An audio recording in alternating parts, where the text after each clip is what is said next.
today. We've come to learn, we've come to unlearn, we've come to relearn. And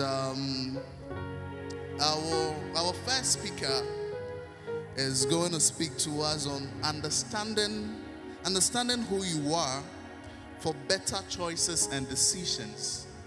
Understanding who you are for better choices and decisions. So I want you to, please have your seats, okay?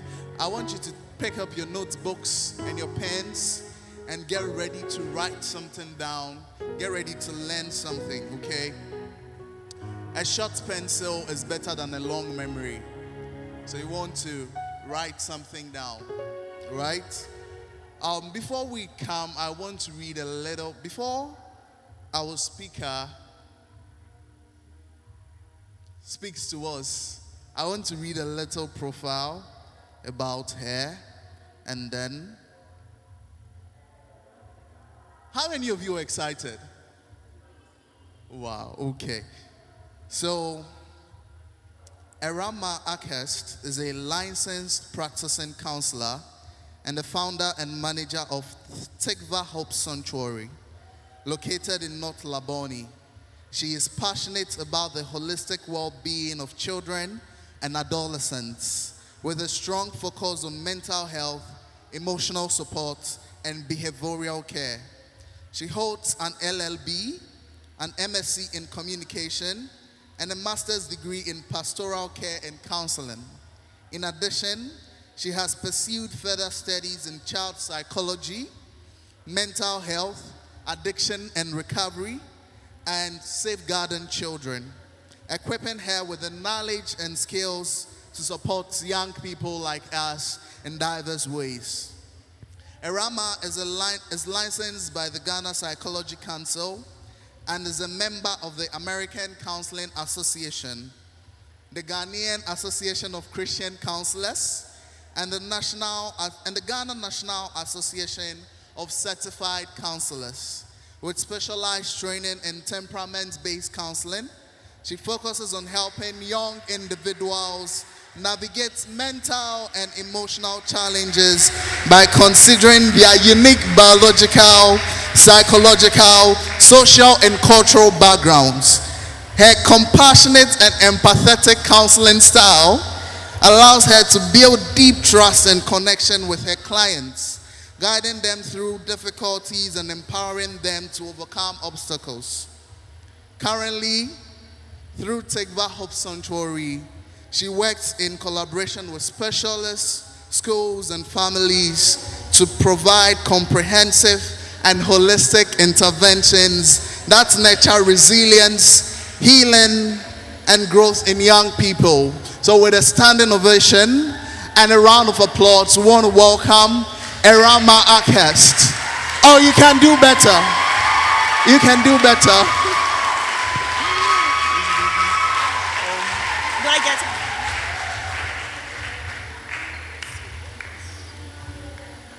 Thank you. Let's do it better for the Lord Jesus. Please be seated. You know, as we were worshiping, a word came to me in 2 Chronicles, I think it was in 2021, where Jehoshaphat was preparing, can you hear me? Was preparing for war, and he changed a strategy. What he did was he actually led his battle with worshipers, musicians. I just want us to bless the Lord for the lives of those who have just blessed us so much. Please give it up for them. We are changing our strategy. In our wilderness, we will worship. In our wilderness, we will give thanks. That is a battle strategy for success and victory. Write that down. I want to thank the organizers for today. Since I'm the first speaker, I think I stand in the stead of all my colleagues to say thank you to the organizers for such an awesome program. Thank you. I've thanked the worshipers and the victory banners already. I want to thank God for each and every one of you here today for making the time.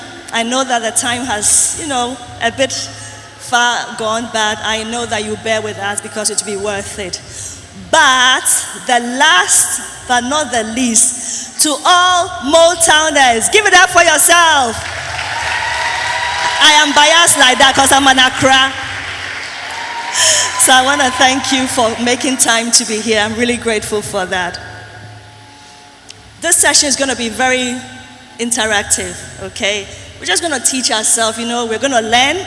We're going to unlearn, learn, and relearn, okay? As I'm learning from you, I'm also teaching you something. So let's all take something away today. Have you got a pen and a paper? Okay. Because we are going to be projecting, I will not stand in front of you too much.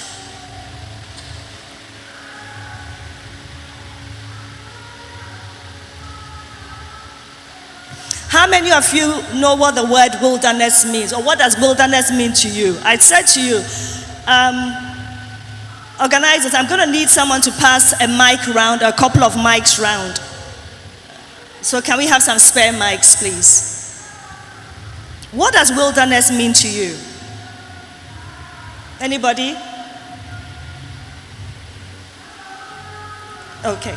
I will give you my mic for now since... Please, I'm Ambassador Cecilia PFR. So what I understand by wilderness is a deserted place full of sand without trees. Okay, I like that. Thank you. Give it to her. Anybody else? What does wilderness mean to you?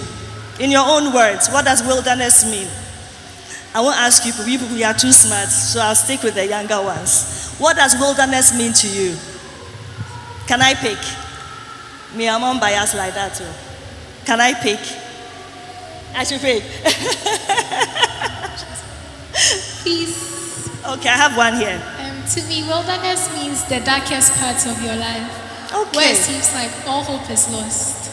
I like that. It seems like all hope is lost. Thank you for that. I like the way you qualified it seems, but all hope is not totally lost, right? Okay. So wilderness, today what we're going to talk about is that as people, as human beings, we all go through experiences. We have our highs and we have our lows, right? So we're going to talk about the wilderness. Many times when we have the highs, we are okay. We don't really struggle. It is when we have the lows and the dark times and the wilderness, that's where we struggle a little bit. But what I have come to realize in my profession is that we are all different. And we all handle our wilderness differently. Would you agree? Yes, same situation. We can all handle it differently because of who we are, how we are, and where we are coming from. So today we are going to get to know ourselves a little bit better. Do you know ourselves? Do you know yourself? You do, eh? Okay. How do you know yourself? Tell me.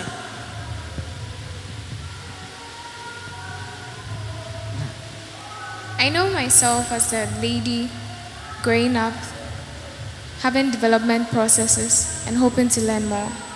That's it.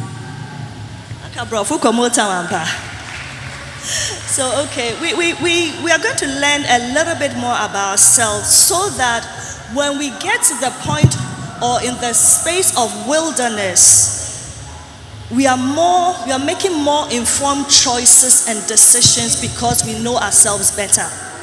Okay?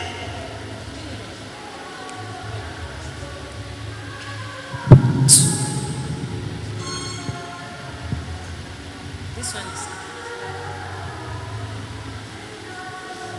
Please, can I have the lights off on the projector? On the screen, please.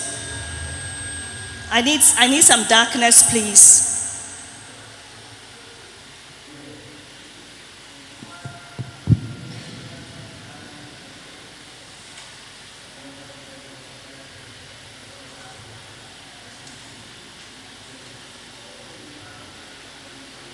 Okay, whilst we are waiting, can I have the next slide, please? Okay, these lights are not helping my projection.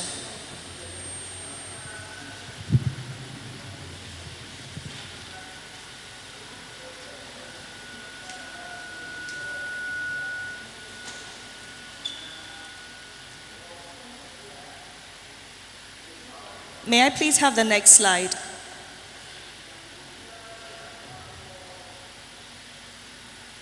I think we've talked about the wilderness experience, but I'll share with you what it is, okay?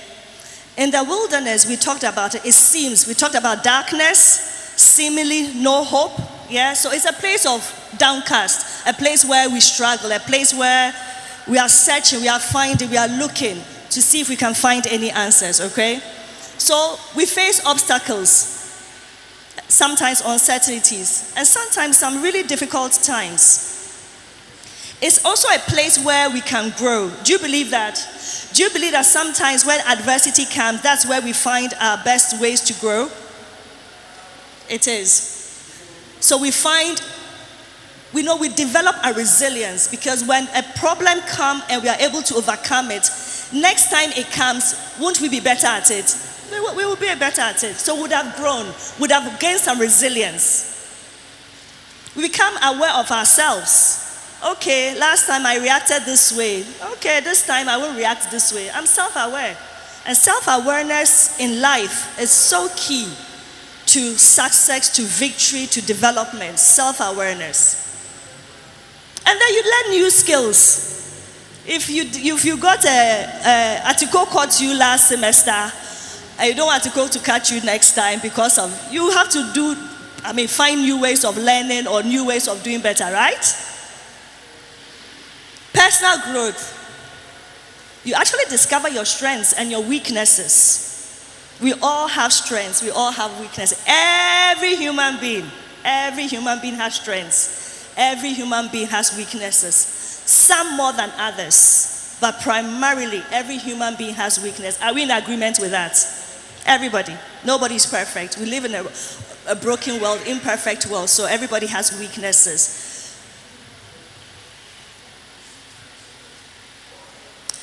And then what happens as people of faith or as Christians is a time that we can actually have a deeper or seek to have a deeper relationship with God. Wilderness has a way of bringing us closer to God than any other thing. It takes us on our knees. It takes us in our closet. It takes us to worship. So it's a time where we can take advantage and take a step further towards our Father who is good, who is actually waiting for us.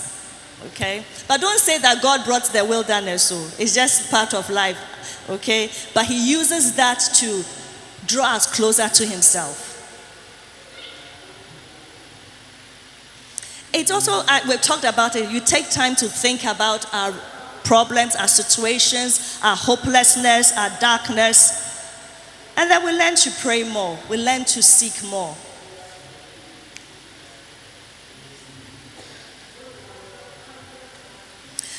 Those here, can you see the you can't. Okay, I need help, please. Can I shift this podium? Organizers. Young men, please, I need help. It's not about equality, it's about equity. Everybody must see. So I think, can we push it to the back, please? Yeah. It's glad. Hold it from the bottom. Yes, please. Okay, thank you very much. We need macho men. Bless you. Bless you. Is it better? Oh, you should have told me. I do apologize. I should have asked. I didn't ask.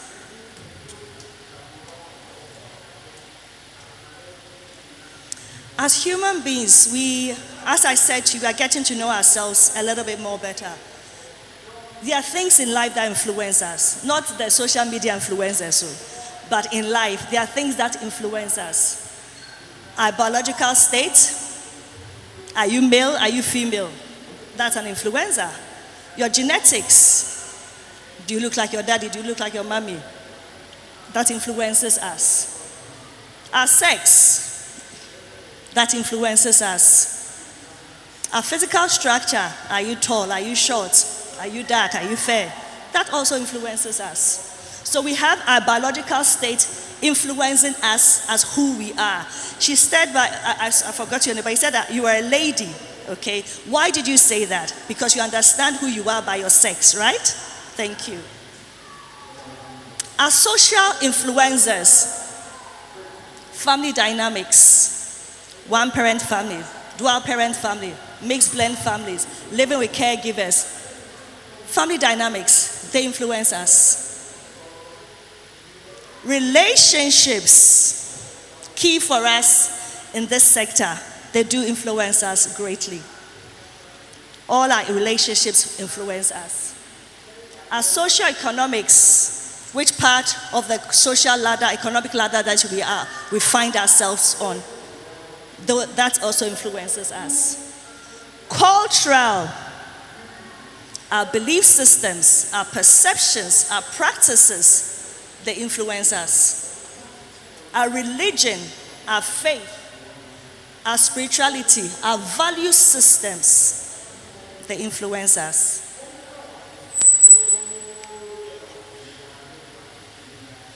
Okay, but today, my job here, I'm going to dwell on this, okay? Our influencer number 2, but it's the psychological influence that I'm going to deal with today. It is what makes us, it is what makes one person more reactive than another. Why one person is more passive aggressive than another. When we're dancing, you realize those who were really doing the mezop and that is influenced by their psychological innate traits. And the ones that are very, mediocre, very cool, and it's all influenced by our psychological traits, okay?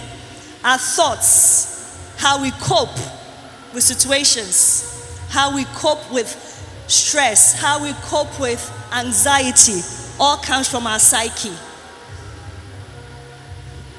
I'm going to dwell on something today called temperaments. Has anybody heard the word temperament? Show by hand. I don't need you to speak. I just need you to show by hand. If you've heard the word temperament, please show me by your hand. Hi. Show me by hand. Show me by hand. Show me by hand.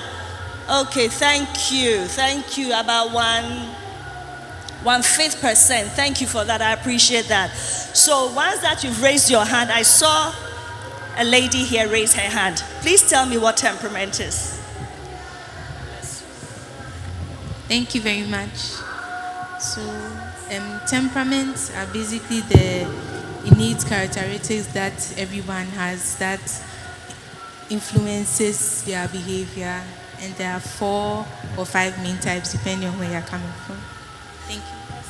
You took some from my slides. I'm joking. Okay, yes. Temperament is innate. When I say innate, do you know what that is? It means God-given. Like how you were a girl, you were a boy, your sex, your hair is innate. You didn't come and acquire it, you came with it. People use personality and temperament interchangeably, but they are 2 different things.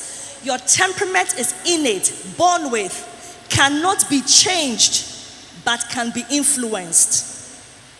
What is change? Science students, what is change? Change is a permanent state, right? When you change something, it cannot go back to its original form. That is change. Temperament cannot be changed because, for example, I'm a melancholic, I'm very passive aggressive, or I used to be very passive aggressive. But by the Holy Spirit, I have been influenced by the Holy Spirit to work away from that.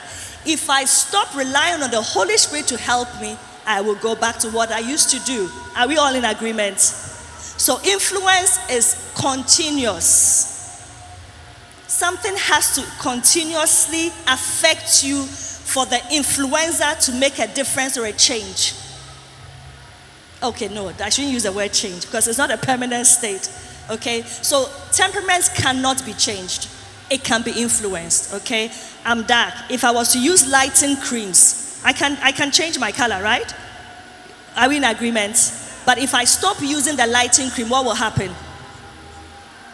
I want a response, please. What will happen if I stop using the lighting creams? What will happen? I'll go back to being dark. So I haven't changed it, right? Same thing. Temperaments cannot be changed, but they can be influenced because God gave it to us. We came with it. Science says that you can tell a child's temperament as young as 3 months. Temperament is innate, emotional, predisposition. Predisposition means that it's already prepared. and behavioral styles, how we behave in situations, how we behave in our wilderness, how we behave when we have hopelessness, how we behave when we seem that all hope is lost. That is our behavior. That is our natural tendencies. There are 4 main temperaments. I know that there's a 5th one coming out, but because it has not been accepted into the School of Psychology, I'm not going to talk about it. So just in case you go and somebody say, oh, don't mind that, there are 5. Yes, there's a 5th one out there, but I'm a professional. I stick with what has been approved. So I stick with this, okay? There are 4 main temperaments. Can you see? There are 4 main temperaments. We have the choleric, we have the sanguine, we have the phlegmatic, we have the melancholic. 4 main temperaments. Yes, there's a 5th one out on the market, but I'm not buying that for now. Okay? Every temperament is binary. When I say binary, do you know what binary is? Science students, what is binary? What is binary? Oh, I said today is interactive. Oh. My helpers, I'm not seeing my... What is binary? Somebody. Who's a science student? What is binary? 2. Every human being is a binary temperament person, meaning that you have 2 temperaments. But usually you have a secondary, well, let me start with the primary. Usually you have a primary. Primary means the bigger one, okay? The one that is more dominant. And you have a secondary. So many times you see someone's behavior and somebody is really, all over the place, and suddenly the person is able to take a step back. You are wondering, why is she being so cold? Why is he being like... It's probably the temperament influencing the person, but you don't see that side often because that is secondary. Sometimes, not all, you might have 2 primaries, meaning 2 very dominant ones. And when they are extroverted and introverted, they pull the person apart. You know how you say somebody is erratic? One person, the person is all over the place, and the other person, usually these are temperaments pulling the person apart. Because those are the temperaments, the traits that are making the person behave as they are behaving, okay? We are getting to know ourselves, right? Okay.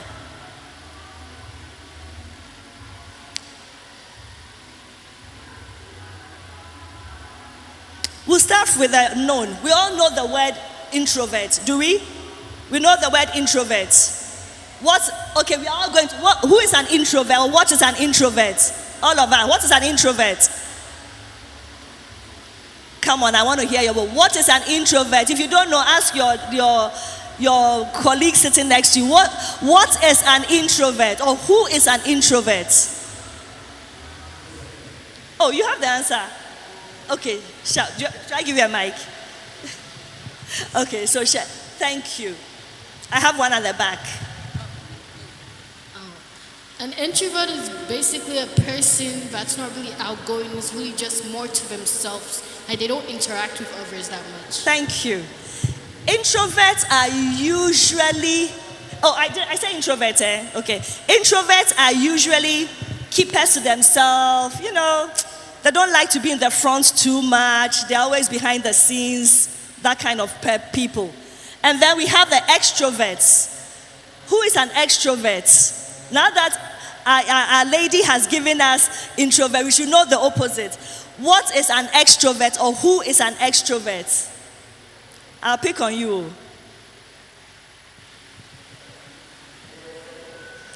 There's a lady in glasses there. She's put her head down. Please, what is an extrovert? You take your glasses off. Do you know what an extrovert is? Okay, what is the opposite of someone who keeps to themselves, who is always at the background, who is, not a people person? What's the opposite of that person? What would be the opposite of that person? If I like to be in the background, I like to keep to myself. I don't like crowds too much. Oh, I've got somebody here. Thank you. Okay. Who is an extrovert? Sorry, what do you say? An extrovert person is someone who socializes easily. A socialite, yes, I like that. Extroverts are, happy-go-lucky. They always like, do you see the extroverts dancing? You could tell, eh? Extroverts they're not shy people generally. They are happy-go-lucky. You know, they just go with the flow. I'm sure you can, you have some in your dorms, you have some in your classrooms, don't you? And you have some introverts in your classrooms as well. Okay, so we are a melting pot of introverts and extroverts. But today I'm just going to break it down a little bit for you so that you yourself, what I want you to do is identify who you are in what I'm going to share. Because at the end of the day, I need you to go away knowing a little bit more about yourself. Okay? So in the extroverts, we have the sanguines. You don't need to learn we have the sanguines and then we have the cholerics. They are happy-go-lucky, young konkwa, all over the place kind of people. You know some, eh? What house are you in? Yeah. Sorry? At a Mills. Who is in Kingsley? We're yellow. Okay. So, extroverts are, they are loud. They make noise. When they're not supposed to talk, they talk. They're always talking. They're always all over the place. Okay? So that is the sanguines and the cholerics. Then we have the introverts, the melancholics and the phlegmatics. I'll break them down as we go along, okay? They are very cool to themselves. They are very studious mainly. They are very, very insightful. They are really put together and well put together. Okay, I'll give you a bit of, since we are all students, I'll give you a bit of academic background to it so that you can go knowing that these are all backed by literature. Oxford Dictionary says that temperament is defined as a person's nature, especially those that are permanent. Remember I said to you that they are permanent and you are born with them? And they affect their behavior, how we behave. Okay? We need to know this because as people, we need to know, why do I behave the way I do? Why do I make these decisions? Why do I make these choices? Why do I get myself into these troubles or out of these troubles? And then Tracy Lee also refers to temperament as innate attributes. I did say innate, born with, that defines how the child approaches and interacts with the world. Okay? So in your world of schooling, in your world of classroom, in your world of your dormitories, in your world of your socializing, how do you behave? I'm going to introduce to you AC Sanguine. I said to you that AC is an extrovert. Very happy-go-lucky. But I'm now going to break down the two types of extrovertedness here. AC Sanguine is generally a happy-go-lucky person.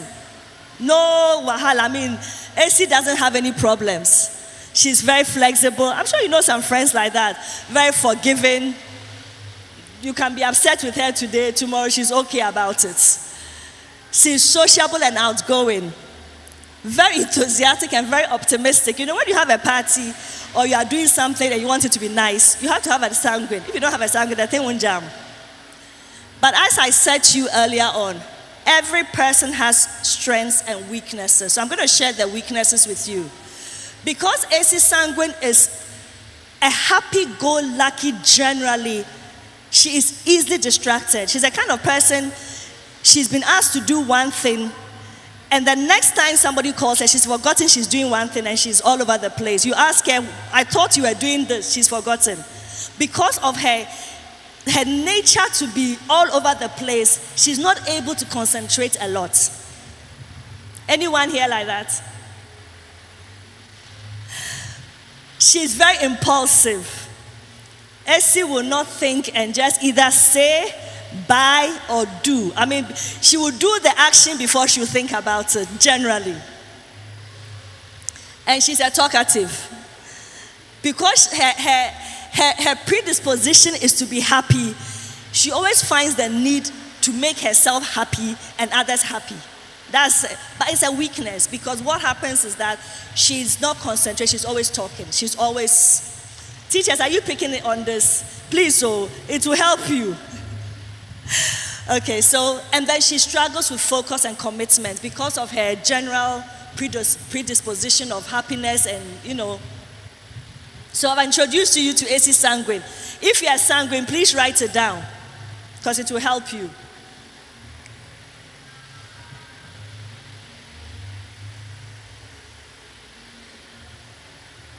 Chat, this your lights. I'm not happy. Please next slide. Okay. Coffee choleric.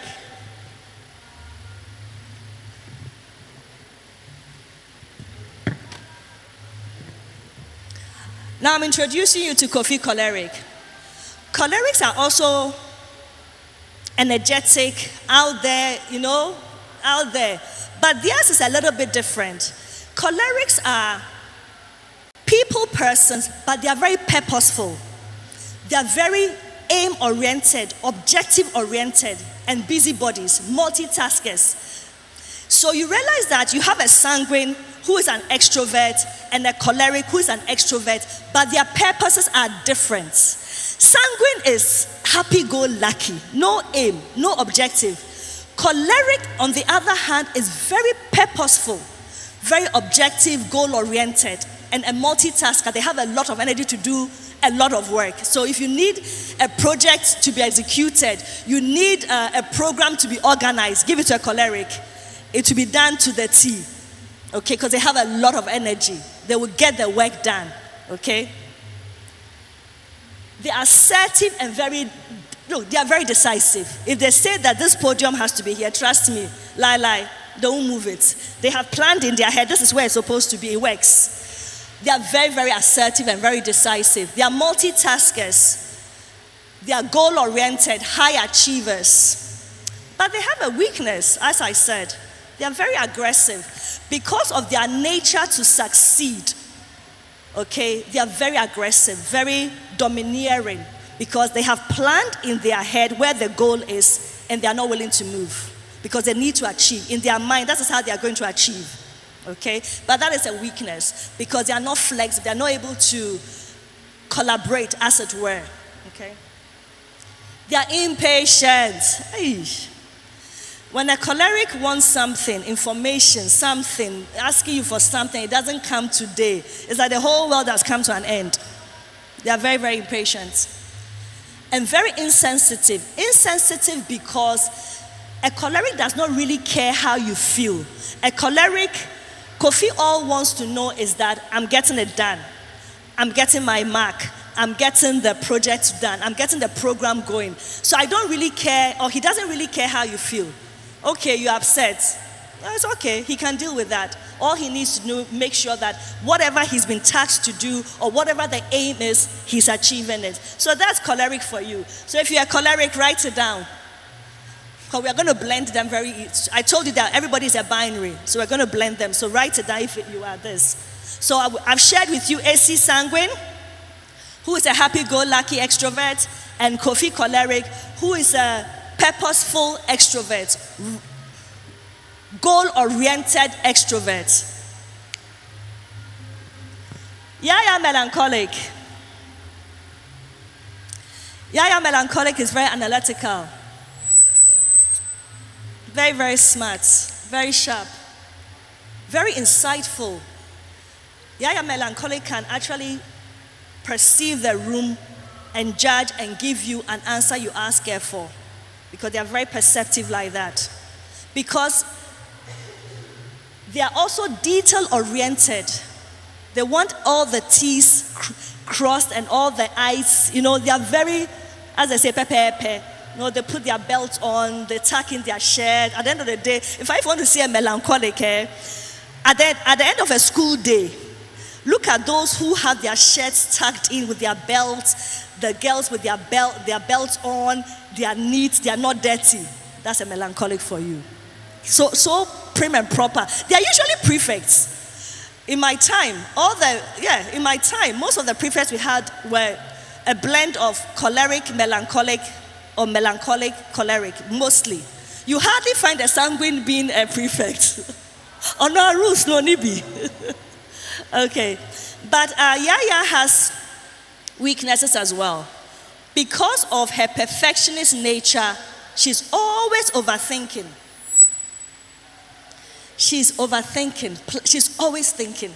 She's always thinking. So, you see, as a human being, if you're always thinking, what actually happens, especially, let me add this, especially the negative things. Because she's a perfectionist, she doesn't want anything out of place. The slightest, I'll give you an example. I'll confess today we are in the presence of the Holy Spirit. I'm a melancholic. You know, I can iron a shirt and hang it. And then if I'm walking away, I see a crease at the back. Maybe I put my ironing board away, I'll put my iron away, and I go to bed. I won't be able to sleep. I will think of how I need to wake up 5 minutes extra because I want to re-iron the shirts. That's a confession. It's a weakness. It's not a strength, trust me. Because of that, it makes you always, tired, moody. We'll get to that. And because of that, we are self-critics. Very self-critics. If Yaya Melancholic said something to you, and she felt a sense that, you were unhappy, or you didn't like it, she will go, you may not have said anything to her. She herself has perceived you're unhappy. She will go away thinking, should I apologize? Should I call her? Did I say it wrong? Or should I tell somebody to ask her? She will think and think and think and think and think and criticize herself. I shouldn't have said that. I should have been nicer. Or self-critic, number one. And Yaya does not like change. Hey. When Yaya does something and she succeeds she's not changing. Do you know why? It's a weakness because of fear. Because of Yaya's need to achieve, to be perfect. She doesn't want to change a strategy just in case it fails. Failure is not in their vocabulary. Yaya Melancholic does not like the word failure. So she will do what she knows to do to get the results that is expected of her. And usually it is expectation of her that she actually toes to.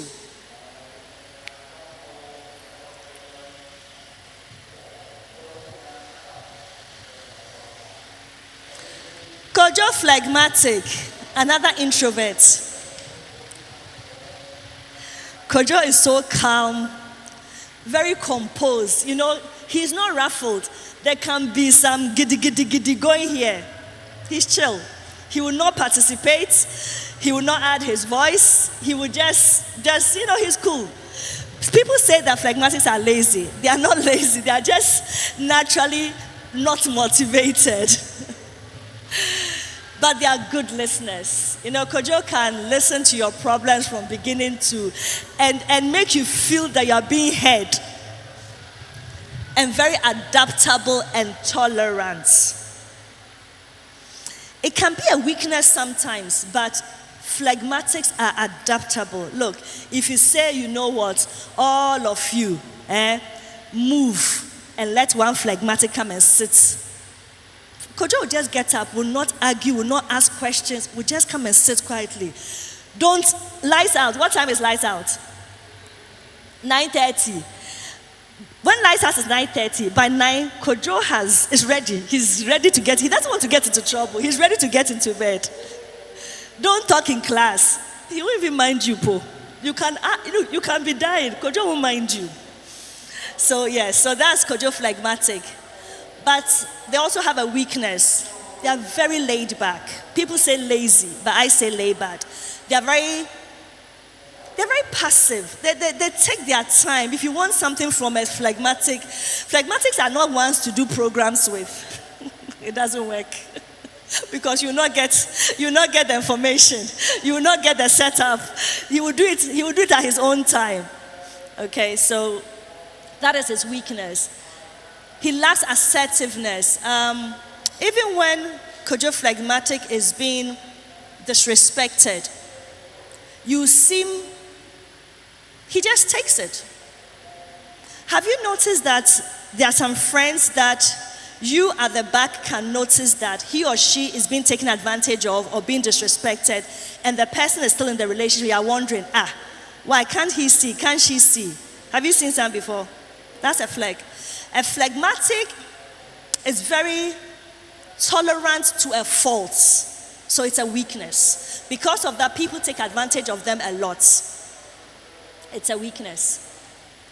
And they avoid confrontation. If you hate a phlegmatic, he won't come and ask you. Kojo will not come and ask you. But what happens is that they become passive aggressive. Passive aggressive means that I am hurt, I will not deal with the situation, but I'm unhappy. So you may see it in my actions or in my moods, so that's passive aggressive. It's not dealing with a problem and trying to live with it, as it were, but you can't live with it. Yeah, some problems you can live with, but not all problems you can live with. Some problems need to be dealt with, okay? So I've given you two introverts. One introvert is people pleaser introvert, in the sense that Kojo would not upset anybody or does not want to upset anybody, okay? So that's, a melancholic does not want to upset herself. There's a difference, okay? So get that. They are both introverts, but one is about people and the other is about him or herself, okay? So how many temperaments have we talked about? Okay, can you name some of them?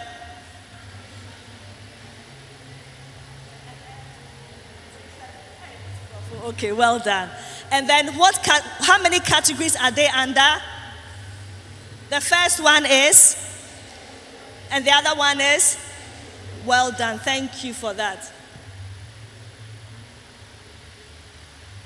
Okay, now we know ourselves a little bit better, right? So I'm sure we've all identified some traits. If you haven't identified some traits there, that lie, it's not possible. Have you identified some traits in you? Yes? Have you identified some traits in you? Those at the back. Have you identified some traits in you? So now you know why you do, what you're not supposed to do, right? You know why you talk when you're not supposed to talk, right? You know why when you're supposed to do the work and you don't do the work, right? You know why sometimes you are very laid back, and you know why sometimes you are very bossy everybody around and telling them what to do. So we all know our temperaments, or we've identified some traits now, right? Okay. The reason why it's important that we know who we are, because it determines how we allow others to control us. In relationships or in this world, when we make decisions, they affect us and they affect the people around us. That is a fact. Many times people think that, I'm making this decision for myself, especially young people. We feel that, it's my choice, it's my decision. But the truth of the matter is, everybody is in a family, right? I told you about family dynamics. It doesn't matter, one parent family, dual parent family, blended family, caregiver family, extended family. It does not matter. You are still in a family. School setting family, house setting family, classroom setting family, right?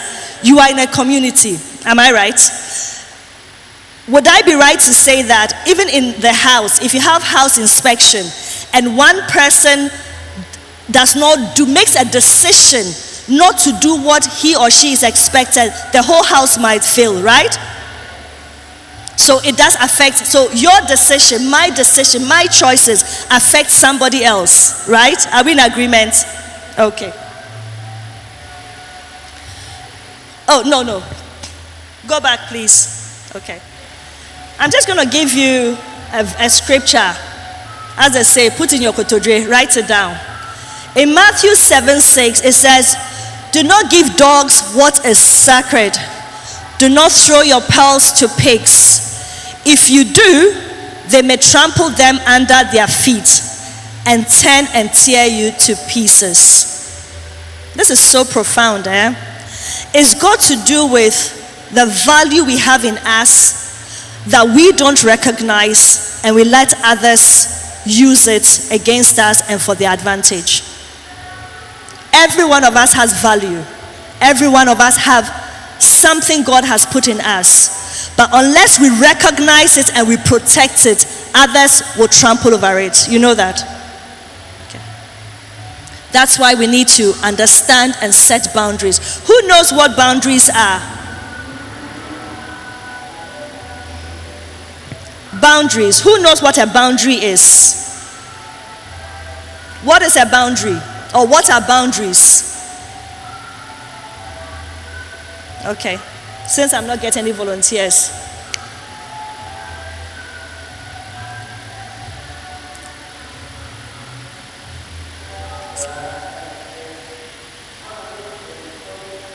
Okay. The reason why we have to set boundaries is that we can't control how other people react or act towards us. Do you know that? If I choose to, I'm going to be extreme. If I choose to slap you right now, you can't control that. If I choose to disrespect you, if I choose to do something you don't like, my actions, you can't control it. You don't have control over my actions, right? I'm in your agreement. You can't control how somebody acts. But what you can do is, who can you control? Yeah. You can only control yourself. As much as people want to think they can control others, you can't. And if you do, it's witchcraft. It's manipulation. What you need to learn to do in terms of making decisions and making choices is to understand that you need boundaries. Okay? You need boundaries. What is a boundary? It's our personal line. It's our personal line. Either some of them are communicated, some of them are not. That I'm not going to let anybody cross. One of my boundaries is disrespect. I don't tolerate disrespect. I'll find a way to disengage, physically walk away. I do not tolerate. That is a boundary I have not compromised, and I do not compromise.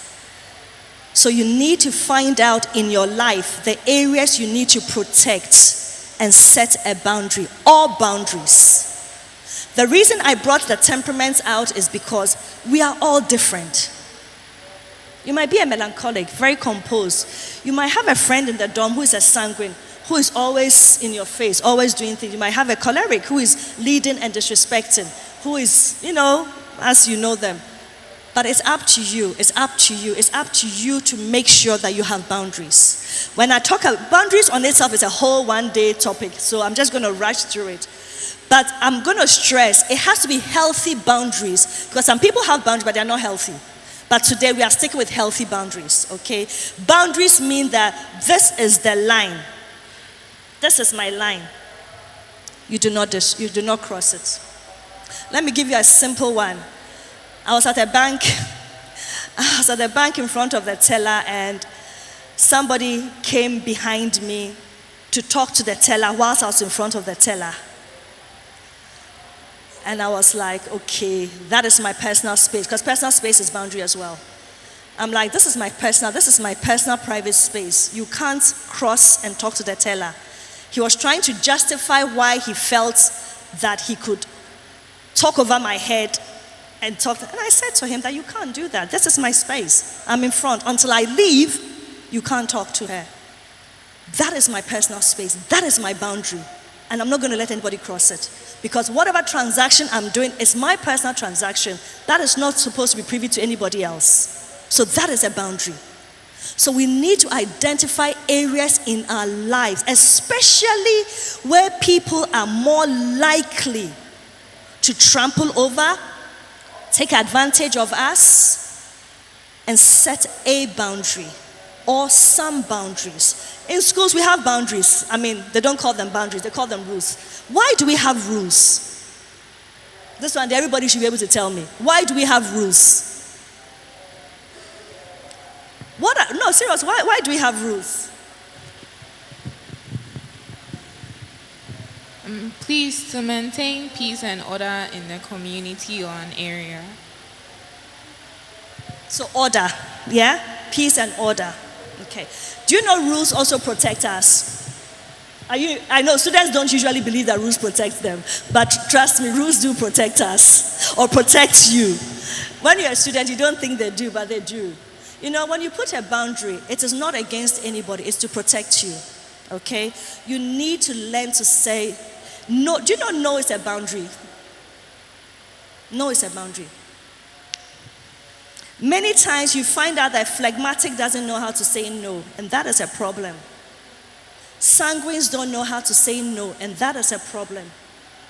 So if you find yourself in that temperament trait, you need to set a boundary of no.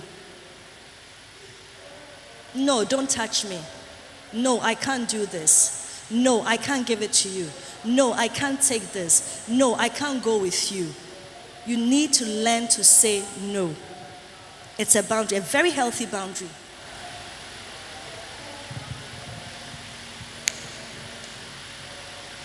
We are aiming ourselves to make choices and decisions, so please, bear that in mind.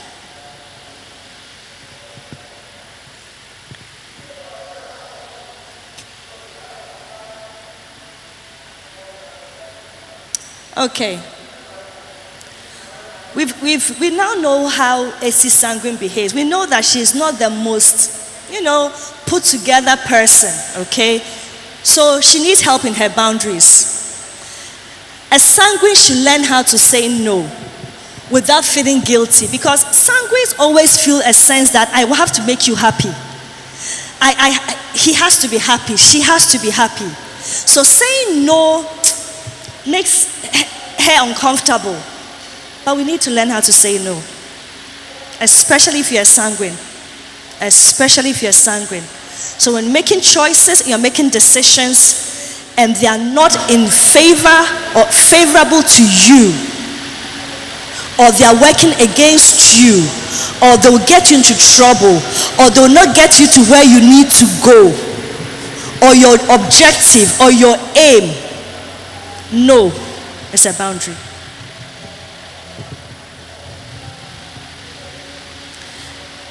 We need to learn how to communicate as well. Sanguines don't communicate effectively. They communicate, everybody takes them to be not serious, generally. So when they have a boundary, it's important that they communicate the boundary. Okay? So if you're sanguine here, and you're making choices, you're making decisions that are going to affect you adversely, you need to communicate. Don't play with it. Don't assume that, they should know. They don't know. Communicate. Choleric. Choleric can set a boundary, no problem. But it is in the way that choleric will deliver their boundary. That's where the problem is. Because they are very assertive, they come across very disrespectful. Okay? They might say, no, don't touch me. But the way a choleric will say, no, don't touch me, it comes across disrespectful. So you need to be able to communicate firmly but respectfully. And you must be considerate, you must consider others, or you must take others into consideration. Okay? So if you're choleric here and you're setting boundaries, please bear that in mind. Do you know why? If you don't do that, what will happen is that they will disrespect your boundary for the simple reason they themselves feel disrespected. Yeah? For example, if I touch you and you rudely push my hand away, okay? That's your boundary. But you are communicating it to me in a very disrespectful manner. The next thing I would do is try to retaliate and be disrespectful to you. It's a natural reaction. Okay? So be mindful of that. Be very, very mindful of that. Melancholics in themselves, in fact, they say they are the perfect students. Melancholics generally are naturally very introspective, so they have some natural boundaries around them. But the only thing is that because they are very empathetic, do you know what empathy is?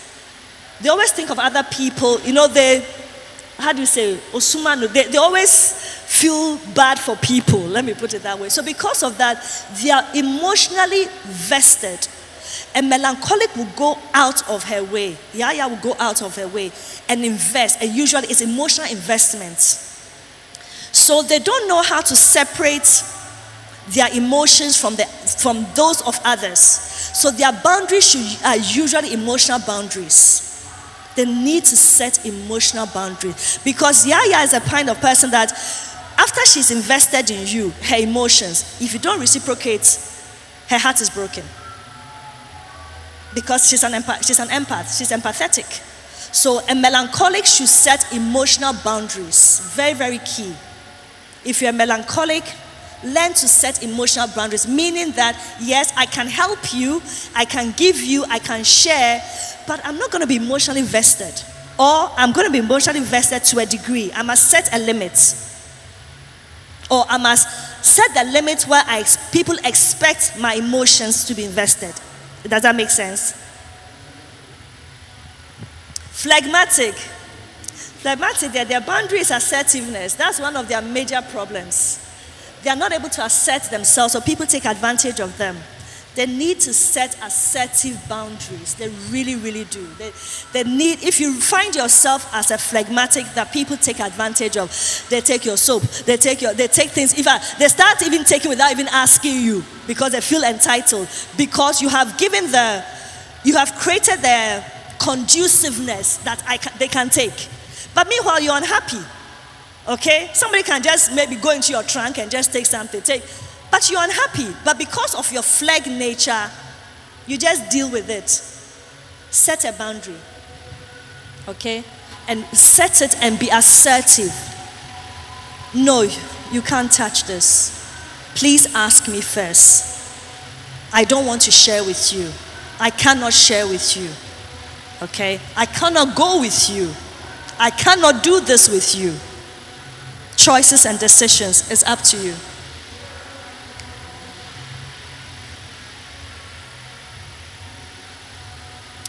Who are we setting the boundaries for? No, this one we all have to say. Who are we setting the boundaries for? Okay. Is it against anybody? Okay. When somebody tells you that you have set a boundary and it's against them, run. Yeah, run. Because anybody who seeks to encroach on your boundary is not a healthy person. If I say to you, you can't touch me, and you're upset because I say you can't touch me, do you think that is okay? No, it's not. Seriously, anybody, if you ask me and I say I can't give you, or I don't have to give you, and you won't talk to me because you asked and I couldn't give you, then there's a problem. Okay? So be very mindful and wary of those who want to break your boundaries that you set. Very, very mindful of people like that. Because once they're able to trample over one, it's very difficult to set, or it's very difficult for them to even respect your other boundaries.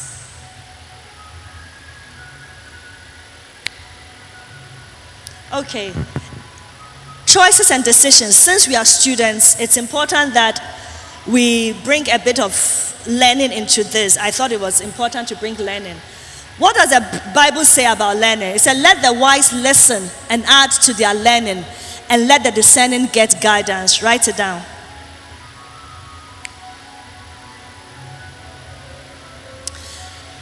Every temperament has a learning style. Yes, there's a conventional classroom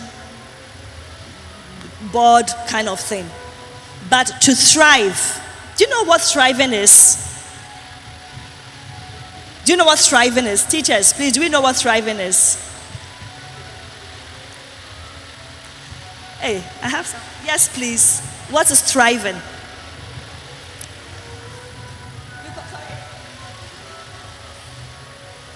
I wasn't going to walk, but now I think I have to walk there. It means to do well or succeed. Do well or succeed. Okay, yes. It's to do better. You know, thriving is holistic. Thriving is holistic. Somebody can go into the classroom and learn, okay? May understand, but may struggle a little bit more. Yeah, they got about 70% of their understanding. But if they were to thrive, that means, and they are apprehensive, they are worried. You are not thriving, because thriving is holistic. Thriving is just not an aspect. It's the whole body, the total being. When you are thriving, your emotions are thriving. Your physical being is thriving. Your mental capacity is thriving. So your whole body is doing well. So if I was to go to a class, and go away feeling a sense that I'm not sure, and a bit anxious, and a bit, you're asking your friend, what did they say? Because you're anxious. You're not thriving. Because there's a bit of anxiety. That means there's a gap.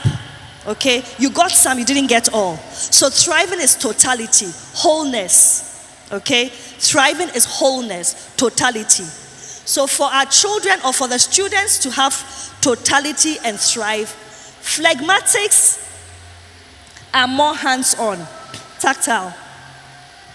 Do you know what tactile hands-on is? Okay. People who like to use their hands. Okay. There was a Harvard research that said that a group of phlegmatic students who were not doing well were put in a room for their revision for their exams, and they separated them into two groups. One group was just mashing up paper and throwing it in the waste basket while they were revising. Another group were just typing their revision notes and they were revising. 47% of them did much better than they had in their previous exams because their hands need to work. A tactical person, hands-on person needs the hands to work. So they do better in the field. They do better in the labs. They do better on the farm. They do better swimming, playing basket. They do better with something that they are working at with. Okay? Those are phlegmatics. It's a bit funny, eh? Phlegmatics are very laid back. But when they are doing something with their hands, they are different human beings. It's amazing. So phlegmatics learn better. They thrive. So if you are phlegmatic here, when you are doing revision, find a way to use your hands. It helps. You will do much better. When you go to your dorm, your classrooms, prep time, and you are doing revision, you know what you can do? You can copy because your hands are working. Copy your notes whilst you are revising. Hey, you people I'll finish just now. Melancholics are read and write. Haven't you noticed there are some people who are always in their corner reading and writing? That's a melancholic, okay? And then we have the sanguines who are visual. They need to see. They need to see colors, videos, graphs. They do better. They need to see. And then we have cholerics who are auditory. They need to hear. So after you've gone away, you can't really record your sessions. They don't record this thing, do they? No. Okay. So cholerics cannot afford to cut class. You have to be in the classroom to hear because you are auditory. Okay, so write it down. If you are choleric, you are auditory. If you are melancholic, you are read and write. If you are sanguine, you are visual. If you are phlegmatic, you are tactile, hands-on. Write it down. It would help you when you're making decisions, especially when it comes to the field or choice of education or career. Trust me, it makes a difference.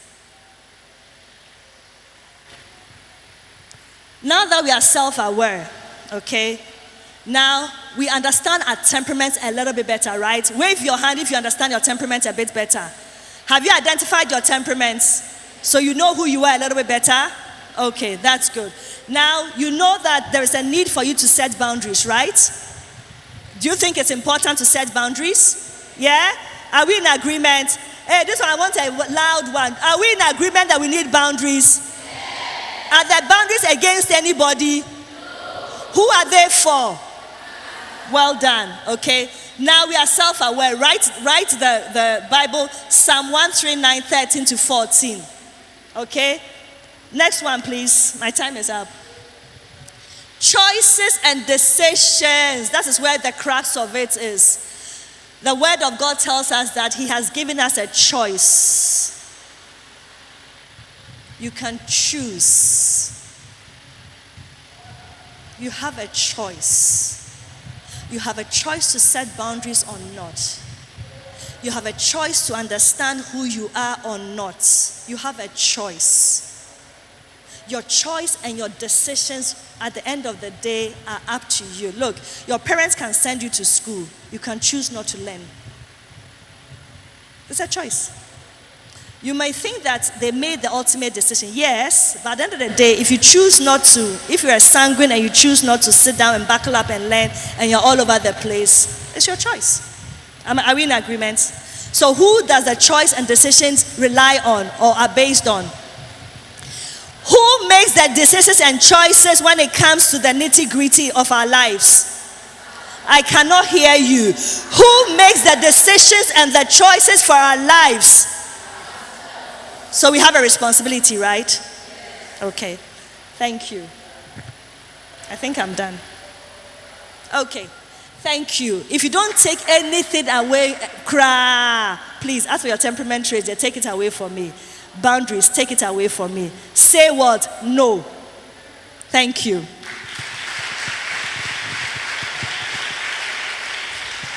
Wow. You can do it better. You can do it better. Let me hear you shout. So now, before I introduce our next speaker,